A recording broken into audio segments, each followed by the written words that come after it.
Shalom, shalom. This is Moray Amir Ryder, Moray of Torah Culture Assembly, and I want to talk to you briefly about the story of Rachel and the idols. But before we get into that, I wanted to give a quick update as far as the ministry and where we are with our building search. So some of you are aware, those of you who have been following the ministry and the channel are aware that we are not gathering, or we haven't been gathering for the past few weeks. And this is due to some issues that we had at the last location that we were subleasing from. So we have been currently looking for a new location, and the search is coming.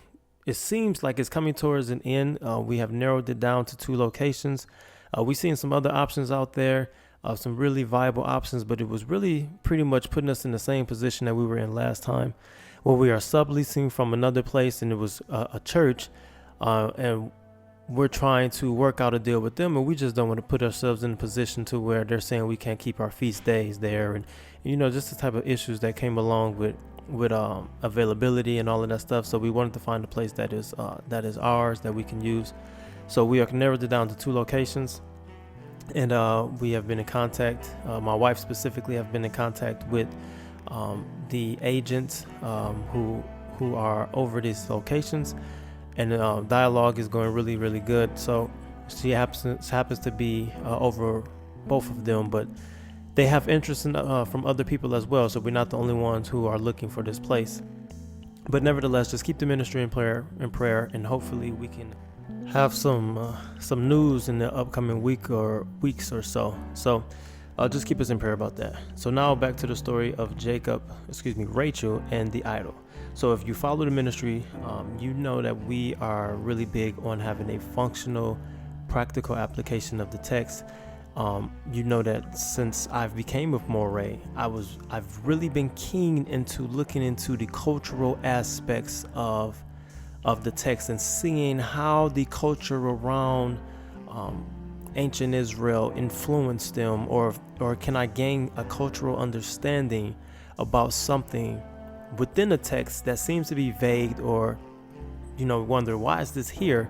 It's usually always there for a meaning, but because we are thousands upon thousands of years removed from the writing, from the original action of the text, let alone the actual writing of what has happened, we don't fully understand that. And without understanding culture, without understanding the cultures around that region and how all of those cultures pretty much share a general understanding. Now there's some diversions here and there about some things, but they share a general understanding, and so you can examine other cultures around them to determine, or at least give some probable insight as to why a certain text reads the way that it reads, or why something was said that just without a cultural background you won't have any understanding of it. So this is what we're going to dive into about this story. All right, so let's go. We're starting off at Genesis 30, verse 26. I'm going to be skipping passages, so you can always go through and read the entire chapter for the entire context. But for the sake of time, I'm going to be skipping passages. But we start here at Genesis 30, where Jacob is at the point to where he has served Laban.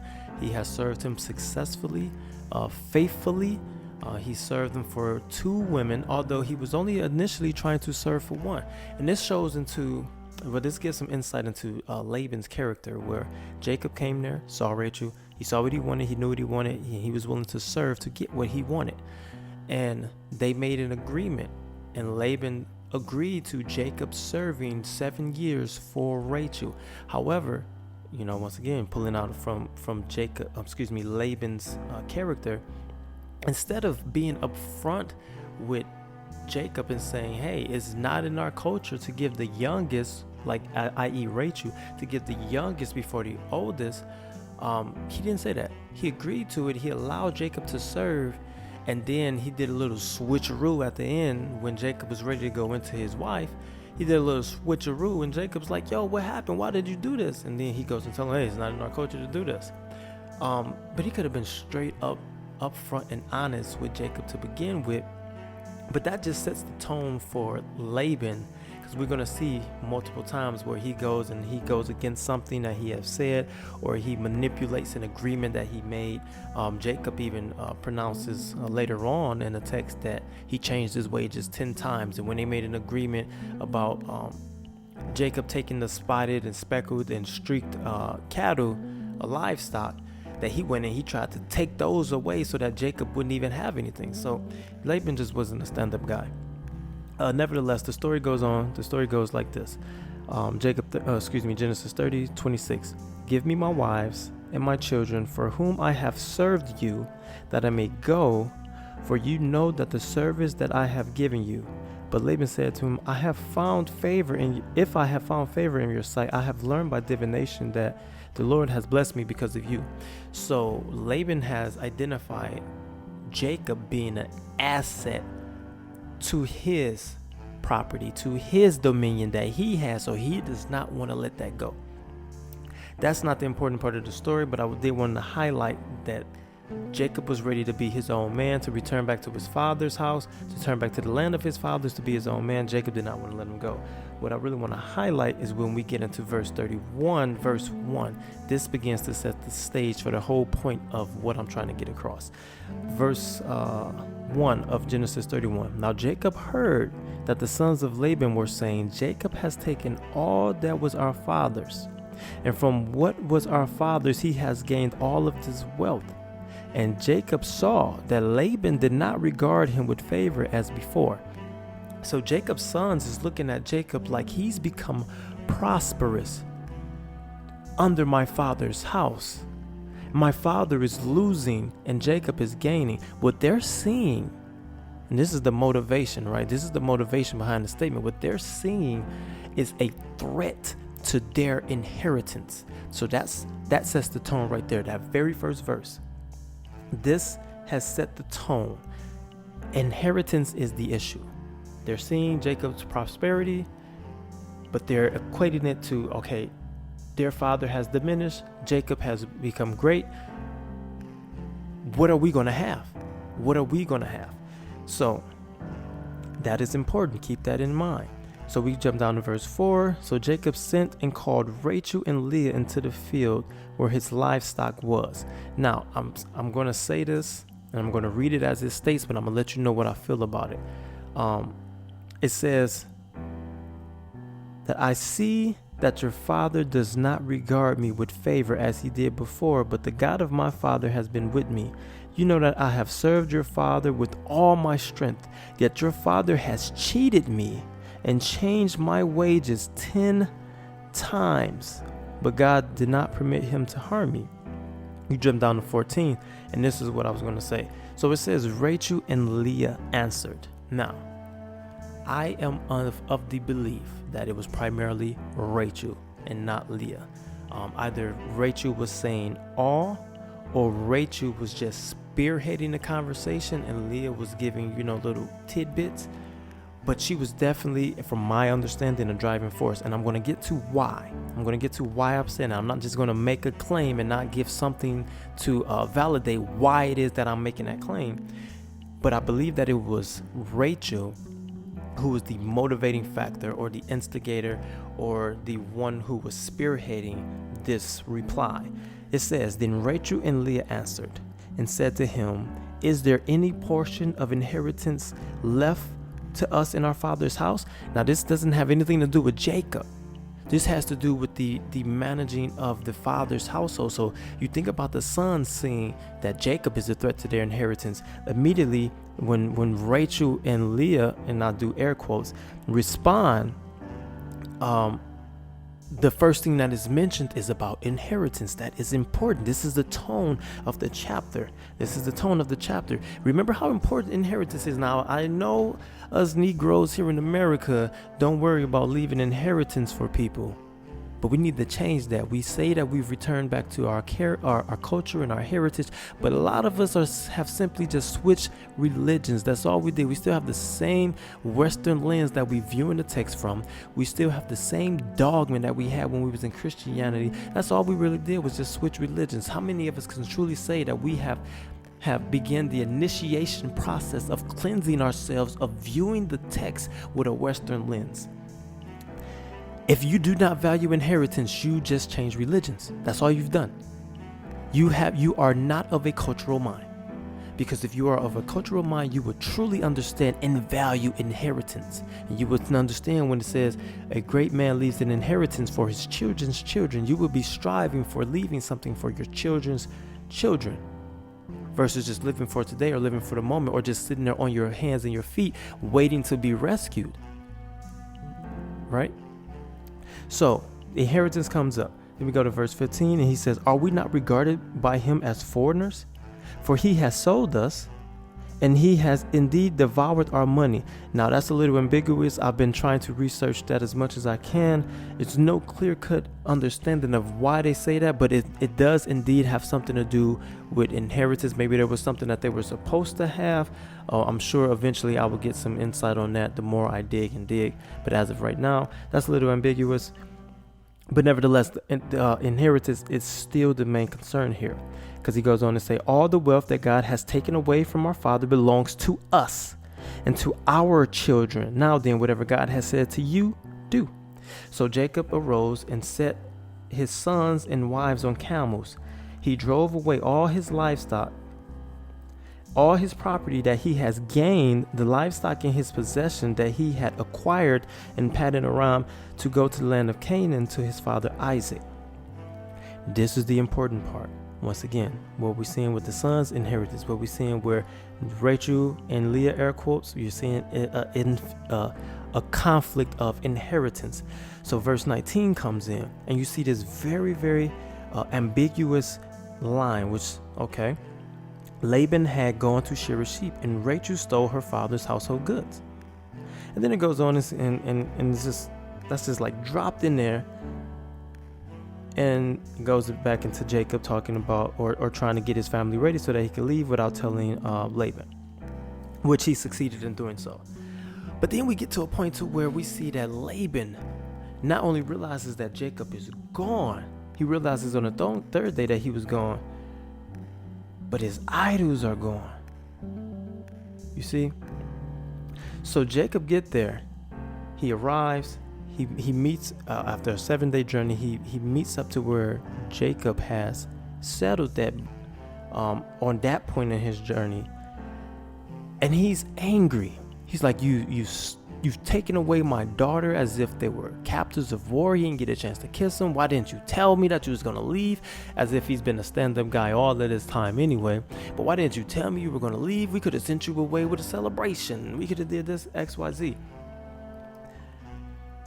But then he acknowledges something that occurred. He acknowledges that the God of his father,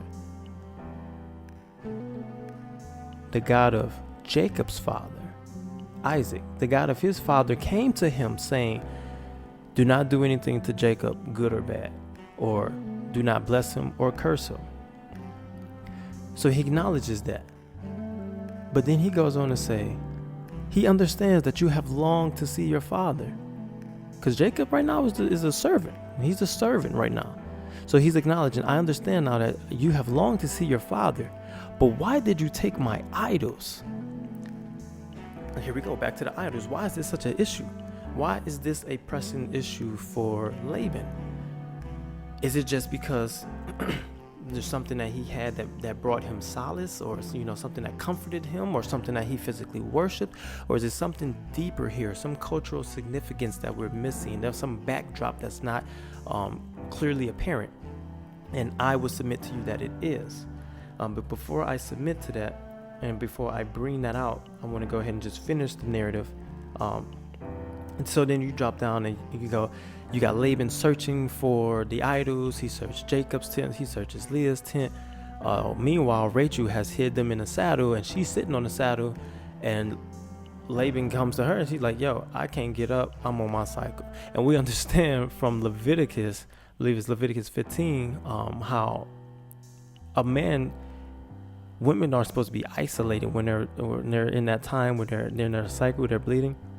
Let alone a man isn't supposed to check something or touch something that a woman who's on her cycle, on her nidah, it's not even supposed to be touching it. So this is a perfect excuse for her to get away with this theft that Jacob is unaware of. But why is she doing it? What's motivating her to do so? All right, so Laban continues to search. He doesn't find anything. Jacob then becomes angry and begins to point out all of these things about, hey, how he served him, how Laban accounted for every animal that went missing, that Jacob's hands had, that it came from Jacob. Like everything, Jacob was faithful in his servitude of Laban as much as he could be. That when something died, he didn't bring it to Laban. When something was missing that was extracted from what he had, he served him for 20 years. He went on this whole rant. And I can see, and the scripture doesn't say this, and I'm not getting this from any cultural perspective, but I could just imagine, I'm trying to place myself in the text, how Laban has hunted this man down, who he feels has taken his daughters, his children, his property, all these things. And I could just imagine just a smug look on his face as Jacob is talking, just a prideful, boastful look. Because he responds in verse 43. Then Laban answered and said to Jacob, the daughters are my daughters. The children are my children. The flocks are my flocks. All that you see is mine. Now keep in mind, everything he's referring to what Jacob has, because they have went to where Jacob was on that point of Jacob's journey of fleeing Laban.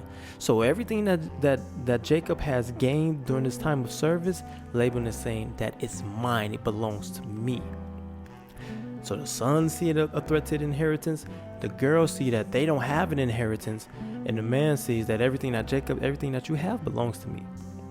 So what is the point that I'm trying to get across here? So as I stated, you need to understand the culture.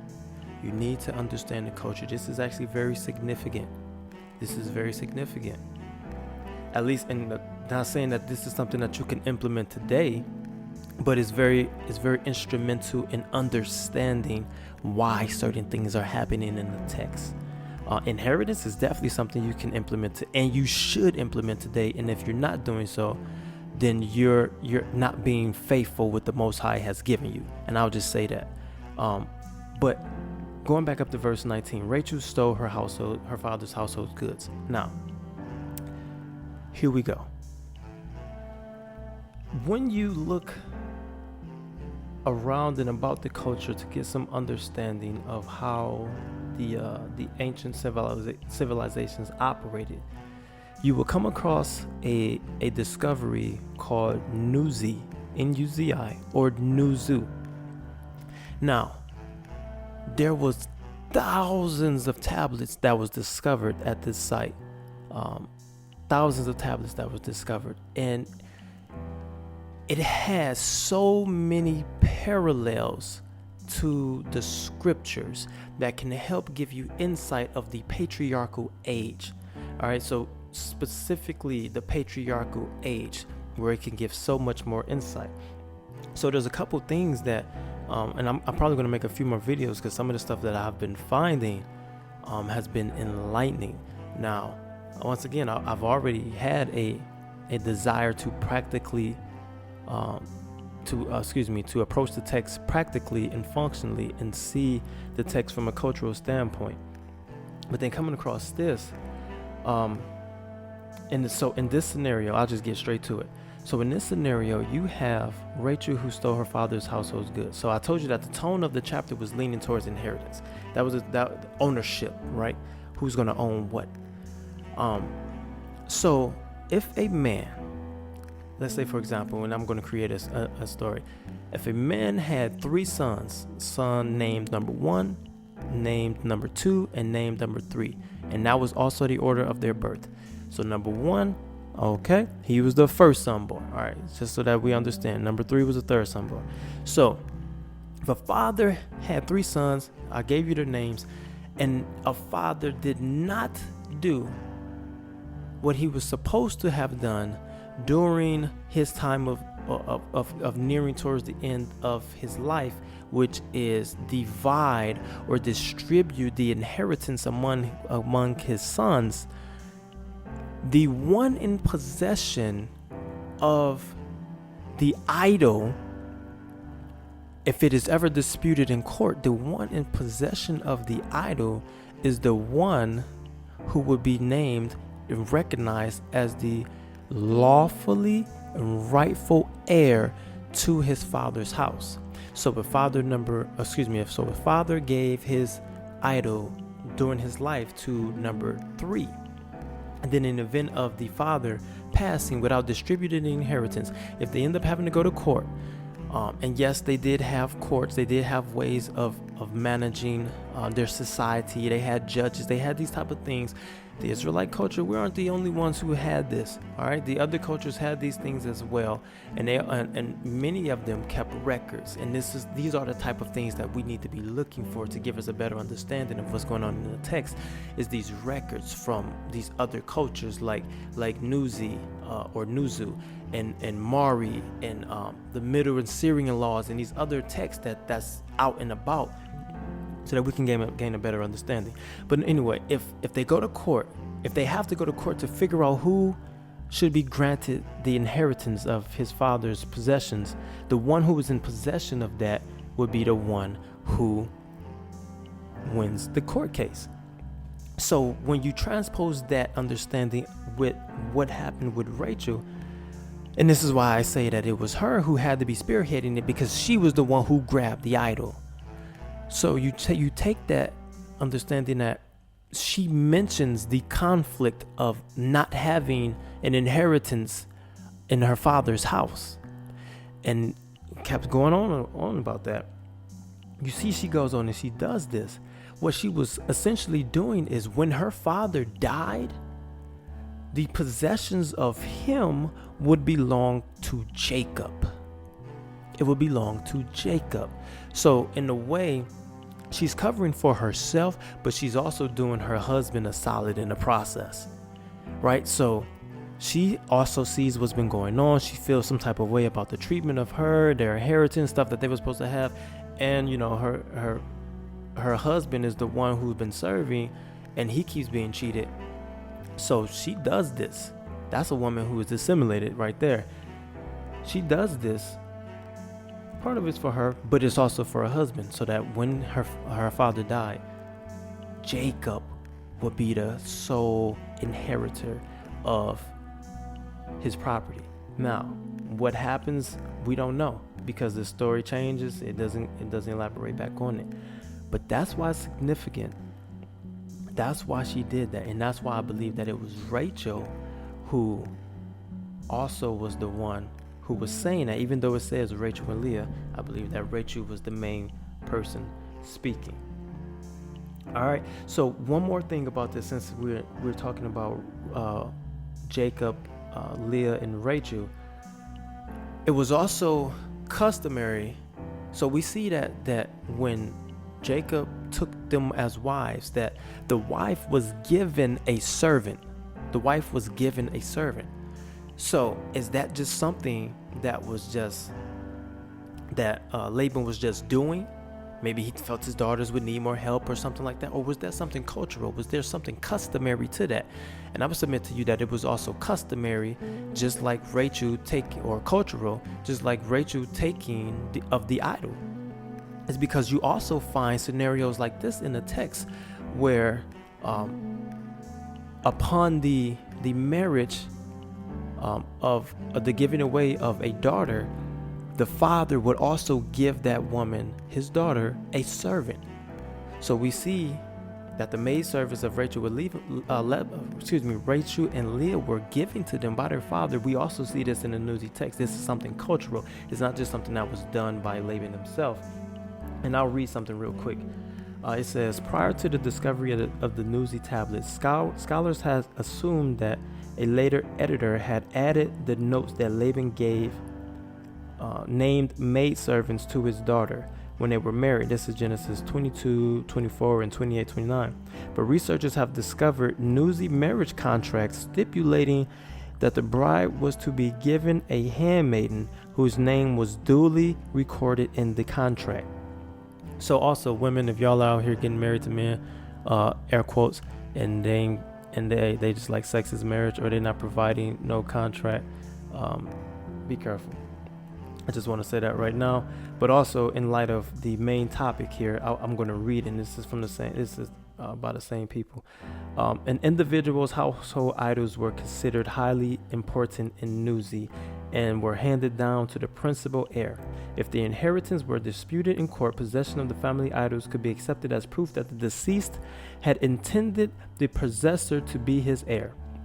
Thus, Rachel's theft of the family idols could have been construed as a serious crime, an attempt to secure Laban's wealth for her husband and possible future children. So she was a ride or die for her husband. She stole, yes, but I'm just pointing it out that that's what happened.